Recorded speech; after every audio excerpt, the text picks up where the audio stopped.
नाही. तर हे पाणी इकडनं आपले जे वाईल्ड लाईफ बर्ड्स आहेत, वाईल्ड लाईफ मध्ये मोर, लांडोर, बगळे वगैरे, तर त्यांना हे पाणी जातं. किंवा 2004 सालची गोष्ट आहे, याला ए ग्रेड फॉरेस्ट ही उपाधी मिळाली.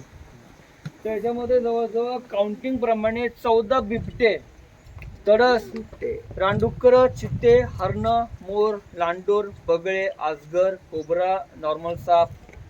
परंतु मी जे बोललो की आतापर्यंत त्याच्यावर कुठलाही जीवित पक्षी किंवा प्राणी हे पाणी पिऊ शकत नव्हतं. जे थोडं पाणी पातळीचं pH कमी झाल्यामुळे पक्षी ते सर्वाइव्ह करताना दिसून राहिले. हाच फरक आहे. बाकी हे पाणी गोड आहे आणि हे पाणी खारं.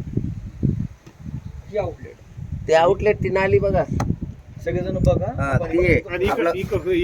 त्या ठिकाणी कसं केलं? खड्डा तयार होतो. असं त्याचा खड्डा तयार होऊन ती माती अशी